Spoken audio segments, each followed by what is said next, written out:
D, wait for it, delightful. Check out the name tag. You're in my world now, Grandma. What's up, nerds, and welcome to my weekend review where I come to you every Sunday with 3 entertainment stories that I personally find interesting, and then we discuss them down below. Now, also down below, you can find the articles that I read to bring you this video, and you can read them for yourself, or you can just listen to this video where I'm going to read it to you, just because I think that it's easier that way. Now, before I get started, I just want to say that if you like what I do here and you enjoy independent content here on YouTube, please consider subscribing to my channel. YouTube is always changing up their algorithm, and it does not benefit small channels like mine. So I please ask that you like, share, and subscribe, and I thank you in advance. So now that I got all that out of the way, why don't we go ahead and get started and on this video. And so for my first story this week, you guys, okay, so it looks like they're doing another remake of The Wizard of Oz. And it's going to be done by Kenya Barris. And this article comes from Deadline, which is my favorite. I always say that after I mention Deadline, because Deadline is my favorite trade. I just really like it. Now, before I also get started, I don't know if you guys are fans of the original movie, but also the books. I personally like the books a lot. You know, I read them when I was younger, and I always did like them, and I just thought that world was really fascinating. It's definitely different when it comes to movie/TV show versions, but again, I always liked it. Okay, so yeah, all right, let's get started on this article, and I'll mention some more stuff as we go along. So it says Kenya Barris to write and direct reimagining of the Wizard of Oz for Warner Brothers Khalabo Inc. Society producing. All right, so it said, and that's Kenya Barris, and then there's the Wizard of Oz from 1973. I believe that's the year. Please don't get mad at me if I got it wrong. Anyways, okay, it says Warner Brothers just set Kenya Barris to write and direct Wizard of Oz, a reimagining of the fantasy classic with his Khalabo Inc. Society producing. We all know the story of the 1939. Sorry, I got it wrong. Please don't get mad at me in the comments section. You guys are just like so annoying about it. But Barris is keeping the creative details close to the vest. It will be a modern reimagining of the iconic musical. His deal closed last week. Sheila Wilcott is overseeing for the studio. Now, I have to say right now, before we get started on this, because he did work in, he was the creator of that show Blackish. My thoughts are probably it'll be more like The Wiz than anything else, because he'll probably get an all-black cast. I'm not complaining about it. I do enjoy not everything from The Wiz. There's a lot of stuff that I didn't enjoy. Like, I don't like the Wicked Witch and her whole the witches in general. I don't like their whole look, and I don't like the biker gang thingy. I don't know. It's just that part was really weird to me. But there were definitely things that about The Wiz that I did like. Anyways, okay. The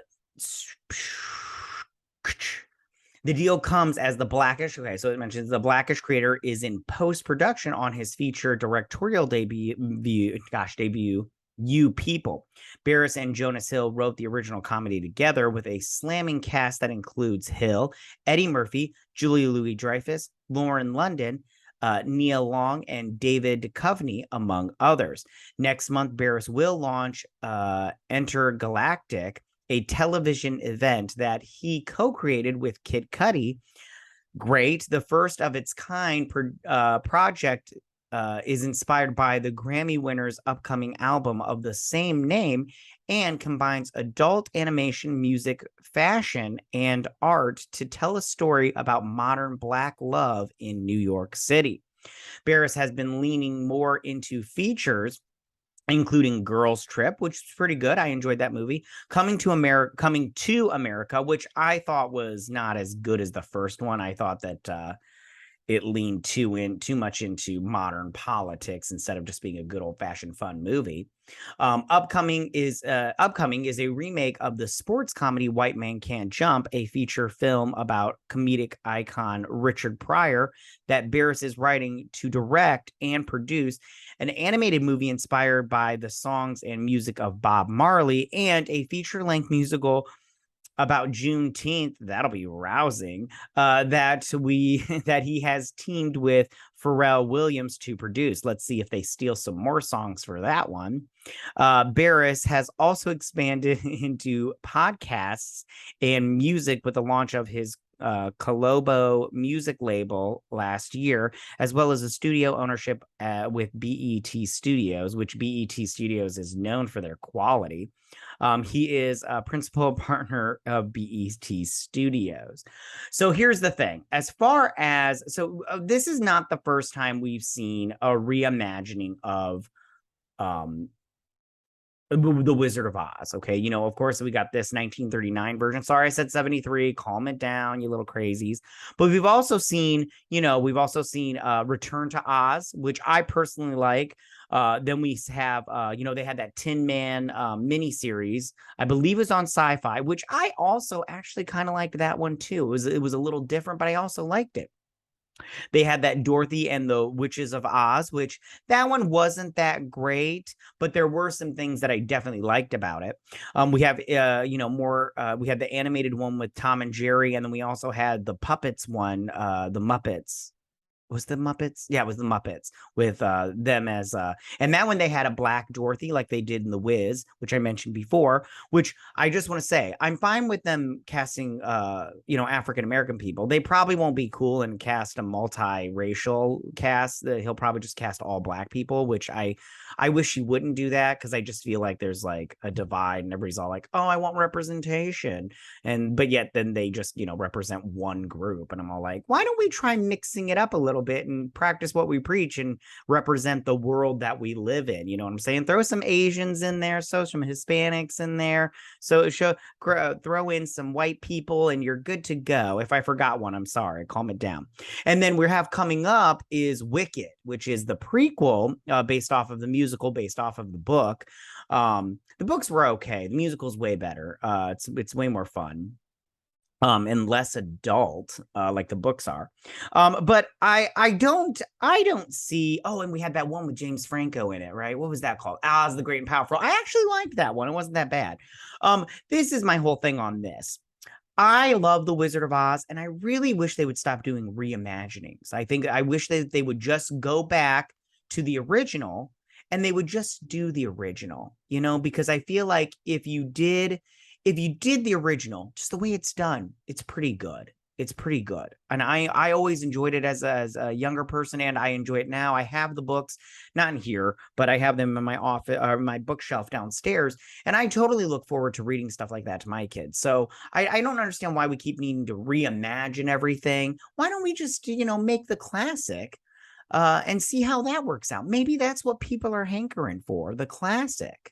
But listen, I'll give Kenya Barris a shot. I'll probably see this, maybe not in the movie theater. This doesn't seem like a movie theater going experience for me personally, but at the same time, if it looks good, I'll watch it. That is my first story from this week. Now, so for my second story of this week, comes from Deadline. They all come from Deadline. It's my favorite trade.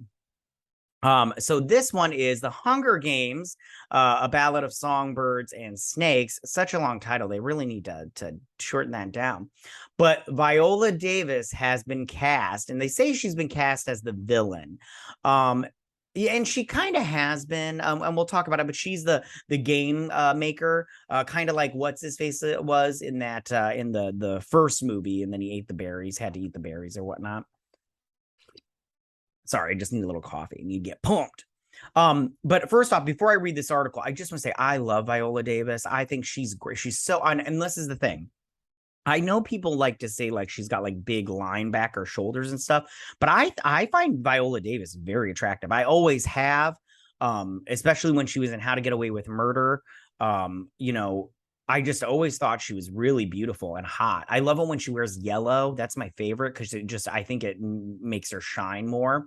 But we'll see. We'll see, what they do in here. The game maker is always as, peacocking as everybody else. If you remember that from that first movie, I don't really remember the game maker from the second and third movie, but if you remember the from the first movie, he had the cut that was nice, a nice lineup, and he had like a suit that was very grandiose. And I was like, yeah, look at him peacocking and everything. So, and peacocking means, how peacocks, when they want to get mates and everything, they put out their plumage and stuff. So that's what I mean by peacocking, in case you didn't get it. Some people just don't know. So it says the Hunger Games, Viola Davis, latest to join the Lionsgate franchise's The Ballad of Songbirds and Snakes. Also, I just want to preface it that I have not read this book yet. I've got 3 books on my nightstand and like a stack of comic books that I have to get through. I have to read and everything, which I'm getting through the comic books more than I am the novels and stuff. I'm just really busy, you guys. Like you, I have a life and I got kids and stuff, although they start school soon. So hopefully I'll get some more time to myself to do that stuff. But I'm hoping to read this book before this movie comes out. But let's see. All right. So it says, Viola Davis, the Woman King, is the latest addition to the cast of Lionsgate's The Hunger Games: A Ballad of Songbirds and Snakes. The Oscar winner has been tapped for the role of head game maker Volumina Gall, joining an ensemble led by Tom Blythe and Rachel Zegler. The upcoming film from returning Hunger Games director Francis Lawrence in the late, and I believe he directed. If he directed the first one, I didn't like that one, so I don't like the last 2 either. I only like that middle one. The second to last one, that third one is okay, but the other 2 are just not that good. Okay, let's get to this article. Sorry, you guys, I'm going off on these tangents. Anyways, Francis Lawrence is the latest in the dystopian YA franchise based on Suzanne Collins' novels, which has thus far grossed over $3 billion worldwide. It picks up with Cornelius Snow, Blythe, at age 18, years before he would become the tyrannical president of Panem. At a point when he's the latest hope for his fading lineage, a once proud family that has fallen from grace in a post-war capital. With the 10th annual Hunger Games fast approaching, the young Snow is alarmed when he is assigned to mentor Lucy Gray Baird, the girl tribute from impoverished District 12. I just want to say right now, I haven't read the books, but I'm getting sick and tired of seeing these tributes from District 12. There's 13 districts. I don't know if District 13 is in this one, but I'm sick and tired of District 12. Stop focusing on them and focus on a different one. I think it would have been better if they had. Because I just go, you're just trying to copy Hunger Games, and why don't copy it, just do something different. I mean, she even from what I understand from the synopsis or whatever, even at her little not trial, but her little thing where she shows off her talent to the judges and the game makers and stuff, even that one, she sings a song just kind of like Katniss Everdeen did, but Katniss Everdeen, she shoots that arrow into the pig. And this girl, she just sings a song and captures the hearts and souls and attention of the people of Panem. And I just go, okay. I'm like, you're just copy and pasting just a different girl, different thing, But anyways, after Lucy Gray commands all of Panem's attention by defiantly singing during the reaping ceremony, Snow thinks he might be able to turn the odds in their favor. Uniting their instincts for showmanship and newfound potential savvy, Snow and Lucy's race against time to survive will ultimately reveal who is a songbird and who is a snake. It says Michelle Leslie, Macbeth, panned the most recent draft of the screenplay, building on the work Collins and Oscar winner Michael Aldrich, Catching Fire. The film is being, which if anybody that's involved from Catching Fire, I have more confidence in it because that's the best of all 4 movies. Let's see. The film is being sharpened by franchise producer Nina Jacobs and her producing partner Brad Simpson, along with Lawrence. Collins and Tim Palin are serving as executive producers, with Scott overseeing pick, and it's November 17th, 2023. So I have some time to read that book. It should take me I usually get through novels in about 4 days. It usually takes me novels 4 days. Okay. The Hunger Games films have always been elevated by their exceptional casting, and we are thrilled to be continuing that tradition with Viola Davis as Volumina Gall, said Lionsgate Motion Pictures Group President Nathan Connie. Her formidable and powerful presence will add layers of complexity and menace to this story. I agree with that 100%. As long as they use her and not just do, just a little like she's in it for a total of like 15 minutes. I'm like, no, if you get Viola Davis, she's a top-notch actress. You use her as much as possible. You know what I'm saying? She's great. She's a great crier, except for I get grossed out because she gets all snotty, and I don't like snot. It grosses me out. I'm like, I can see and everything, but she's a good crier. I'm more of a glistening tear kind of person, just because then I don't have to see the snot. But it's very realistic when she cries, and she's great. She's such a good actress. I can't tell you. And she won an Oscar. Yeah, so look at her. Yeah. Okay, so it says, Dr. Gall is as cruel as she is creative and as fearsome as she is formidable. This is going to be so delicious, said Lawrence. Snow's savvy as a political operator develops in no small part due to his experiences with her as the game's most commanding figure. From the beginning, Viola has been our dream for Dr. Gall because of the finely layered intelligence and emotion she brings to every role. I'd agree with that, added Jacobson. A brilliant and electric strategist, if I could read, Gall is instrumental in shaping a young Cornelius Snow into the man he will become.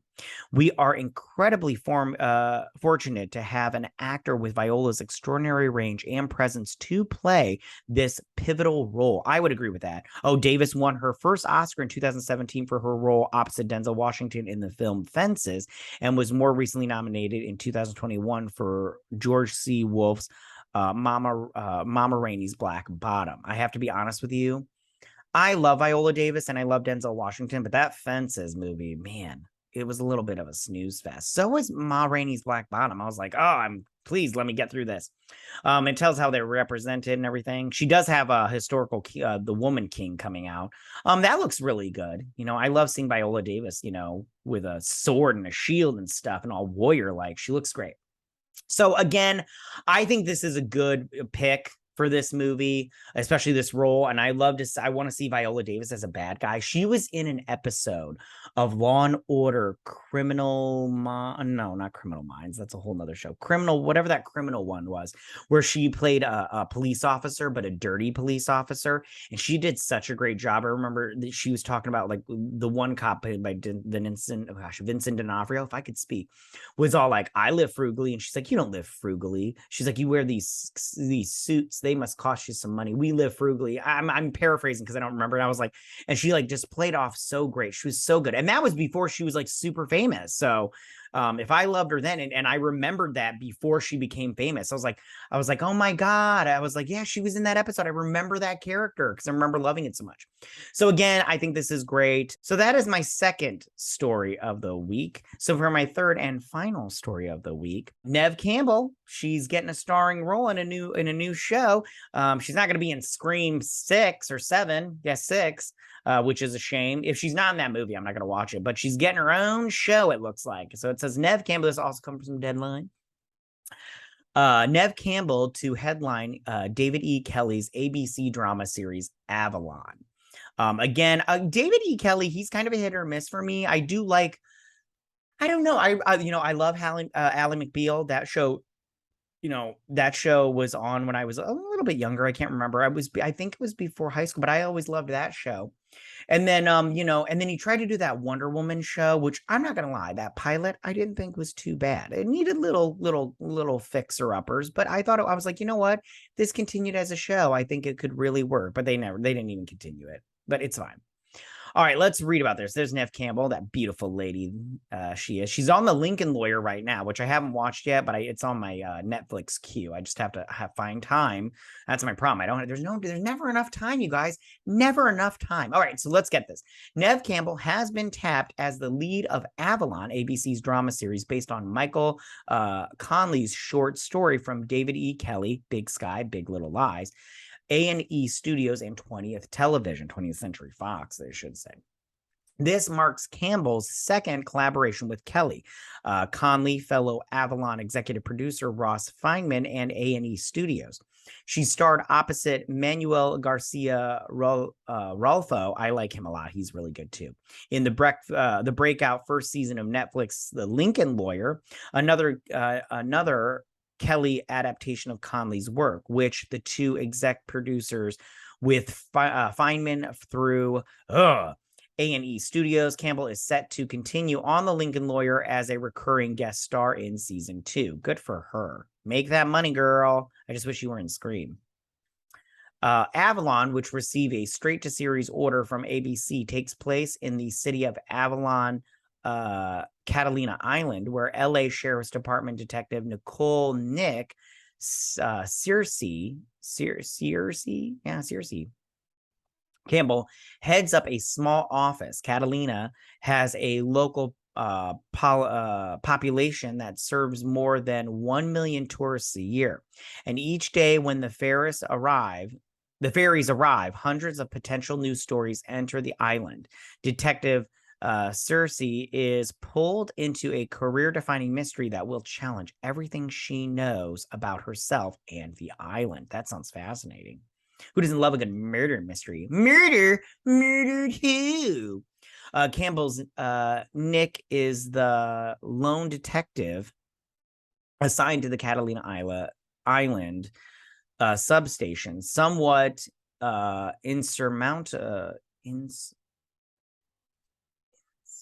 inscrutable. Nick isn't easily intimidated and holds firm to her morals. Ironically, her strong moral compass is what got her banished to Catalina's biggest city, Avalon. It's a gig no career-driven LA cop wants, but Nick soon discovers her valuable detective skills are needed more on Avalon than she could have imagined. Avalon is created and executive produced by Kelley, who wrote the pilot episode, and Connolly, Dana Calvo, executive producer, some executive producers. Who Campbell is also filming a recurring role opposite Anthony Mackie in Peacock's high-profile upcoming series Twisted Metal. That sounds interesting. On the film side, she most recently reprised her iconic role as Cindy Prescott in Spyglass Media Group Scream film franchises. She recently confirmed that she had turned down a Scream 6 return after feeling undervalued.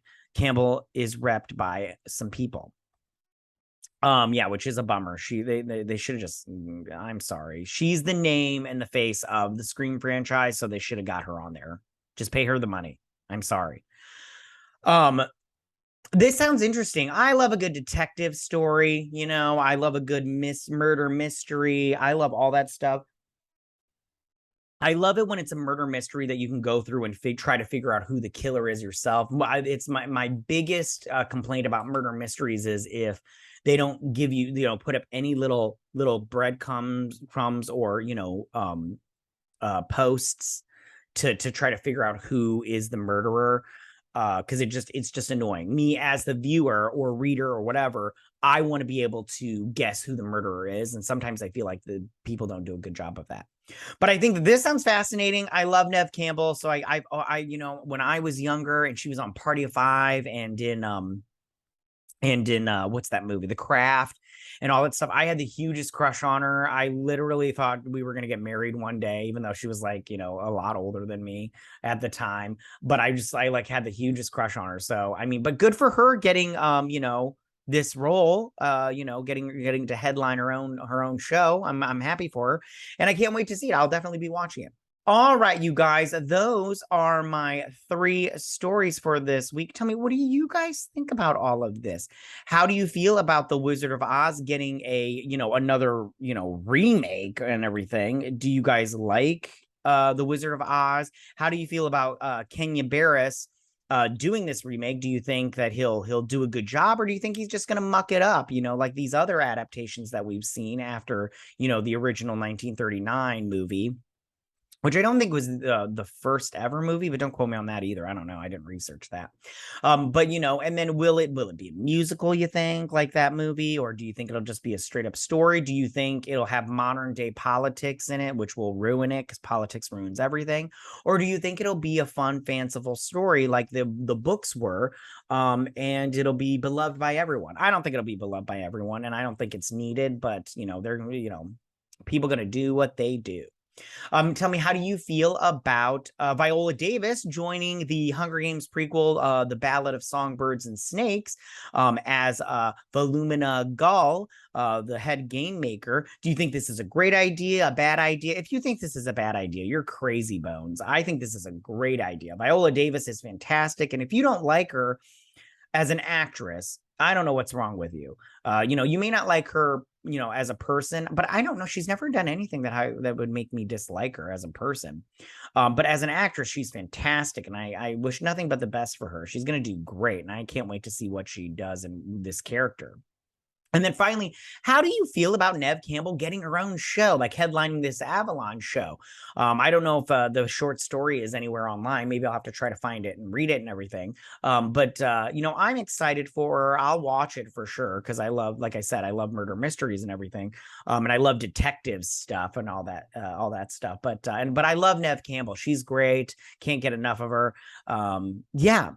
All right, you guys, those are my 3 stories. Tell me, what do you guys think about all of this? You can go ahead and leave all your comments in that section down below. If you like this video, go and hit that like button. You know, I won't mind. If you're new to my channel, please hit that subscribe button. I'd greatly appreciate it. I will see you guys next week on my week in review.